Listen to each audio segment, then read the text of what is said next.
السلام علیکم ورحمۃ اللہ وبرکاتہ۔ آج انشاءاللہ عز و جل مالک بن دینار رحمۃ اللہ تعالی علیہ کا ایک واقعہ سننے کی سعادت حاصل کریں گے۔ جو اپنے ماں کا نافرمان ہوتا ہے ان کا حشر کیا ہوتا ہے۔ ایک مرتبہ حضرت مالک بن دینار رحمۃ اللہ تعالی علیہ حج کے لیے تشریف لے گئے۔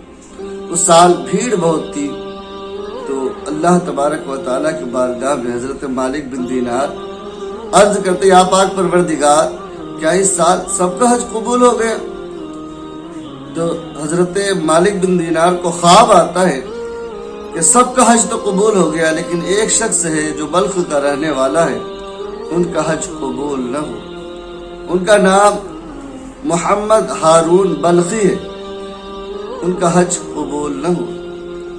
حضرت مالک بن دینار صبح اٹھتے ہیں اور بلخ کے لوگوں کو تلاش کرنے لگتے ہیں۔ جہاں حج کو جاتے ہیں تو سب جیسے پاک و ہند کے لوگ الگ جگہ پہ ٹھہرے ہوتے ہیں، بنگلہ دیش کے لوگ الگ جگہ پہ ٹھہرے ہوتے ہیں، یعنی ہر کنٹری کے لوگ الگ الگ جگہ پہ ہوتے ہیں۔ یہ بلخ کے لوگوں کو تلاش کرنے لگے، بلخ کے لوگوں سے جا کے پوچھنے لگے کہ محمد ہارون بلخی کہاں ہے؟ تو انہوں نے کہا وہی شخص کو آپ تلاش کر رہے ہیں جو عبادت گزار ہے، متقی و پرہیزگار ہے۔ تو حضرت مالک بن دینار اپنے دل میں سوچے کہ میں نے دیکھا ہے کہ ان کا حج قبول نہ ہوا، اور لوگ ان کی تعریفیں کر رہے ہیں کہ وہ متقی ہے، پرہیزگار ہے، رب کا فرما بردار ہے۔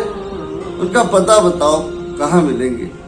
لوگوں نے کہا فلاں پہاڑی پر اللہ کی عبادت میں مشغول ہے، ان سے اگر ملنا ہے تو فلاں پہاڑی پہ جانا ہوگا۔ حضرت مالک بن دینار چلے جاتے ہیں، دیکھتے ہیں کہ وہ اللہ کی یاد میں مشغول ہے، اللہ کی عبادت میں مشغول ہے۔ جا کے قریب بیٹھ جاتے ہیں، اور بیٹھنے کے بعد عرض کرتے ہیں کہ محمد ہارون بلخی آپ ہی ہیں؟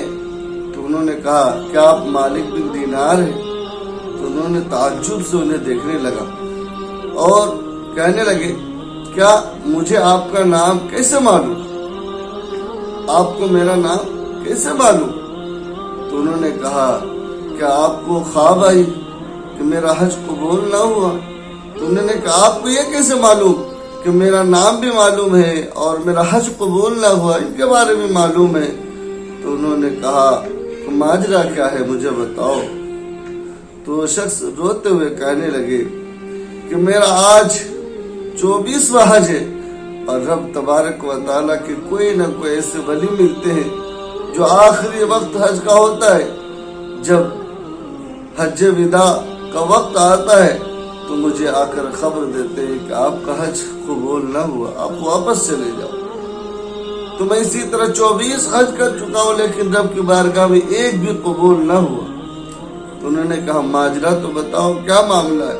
انہوں نے کہا آپ سننا چاہتے ہیں؟ آپ سنیں گے تو آپ بھی مجھ سے نفرت کریں گے۔ تو انہوں نے کہا بتاؤ تو صحیح۔ انہوں نے کہا رمضان کا مہینہ تھا، ہم زمیندار تھے، پیسے والے تھے، مالدار تھے، ہمارے پاس مال و دولت کا انبار تھا۔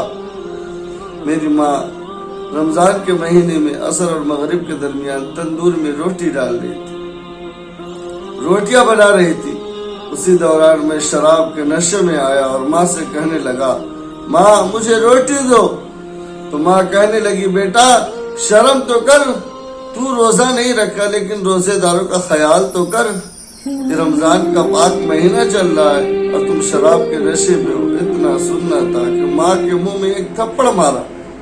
ماں وہ تھپڑ برداشت نہ کر سکی اور تندور میں گر پڑی، اور گر پڑنے کے بعد ماں بیٹا بیٹا چلا چلا کر دم توڑا۔ لوگوں نے مجھے پکڑ کر بند کمرے میں بند کر دیا۔ میں شراب کے نشے میں تھا، ایک دن تک آنکھ نہ کھلی۔ دوسرے دن تک جب میری وائف، میری بیوی الماری سے کپڑا نکالنے لگی تو اس وقت الماری کی آواز سے میری آنکھ کھلی، تو میں دیکھا، ان سے پوچھا کہاں جا رہی ہوں؟ انہوں نے کہا، وہ بولی، میری وائف بولی کہ میں ماں کے قاتل کے ساتھ نہیں رہ سکتی، مجھے اجازت دو میں چلی جاتی ہوں۔ وہ میکے چلی گئی اور لوگوں نے انہیں رات ہی میں دفن کر دیا۔ ماں کی وصیت تھی کہ انہیں میرے لاش تک کا منہ نہ دکھانا، نہ میرے جنازے میں اسے شرکت کرنا، اسی وجہ سے رات میں انہیں دفن کر دیا گیا۔ اللہ اکبر۔ یہ سننا تھا تو مالک بن دینار رحمت اللہ تعالی نے انہیں ایک تھپڑ مارے، کہا تو اسی لائق ہے، اور وہاں سے چلے گئے۔ حضور صلی اللہ تعالی علیہ وسلم مالک بن دینار کے خواب میں آتے ہیں اور عرض فرماتے ہیں کہ مالک تو نے بھی اسے ناراض کر دیا، مایوس کر دیا۔ تو انہوں نے کہا یا حضور ان کو معافی کیسے ملے گی؟ تو انہوں نے کہا ان کی ماں انہیں بخشوائے گی، میدان محشر ہوگا، رب تبارک و تعالیٰ سب کو اپنے اپنے قبر سے اٹھائے گا، ماں اٹھے گی اور کہے گی پروردگار میرے بیٹے سے پوچھ کہ مجھے کس چیز کی سزا دی تھی۔ جب اسے پوچھا جائے گا تو وہ کوئی جواب نہ دے سکے گا، انہیں فرشتے جہنم کی طرف لے جائیں گے، تو ان کی ماں کی طرف بار بار وہ پلٹ پلٹ کر دیکھیں گے، اور دیکھنے کے بعد کہیں گے کہ ماں مجھے معاف کر دے، یہ لوگ مجھے ماریں گے، یہ لوگ مجھے جہنم میں جلائیں گے۔ تو ماں کہے گی کہ اے رب قدیر میں نے اسے معاف کیا اور تو بھی اسے معاف کر دے۔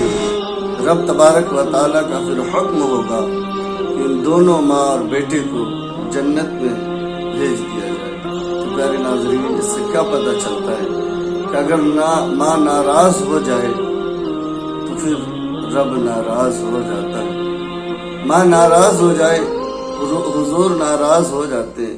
تو پیارے اسلامی بھائیو، ہمیں چاہیے کہ ہمیشہ ماں کی فرما برداری کرتے رہے، ماں کو کبھی ناراض نہ کرے، ماں کو کبھی تکلیف نہ دے۔ ماں ناراض تھی تو 24 حج تک قبول نہ ہوا، لیکن آخری وقت میں ماں راضی ہو گئی تو انہیں جنت نصیب۔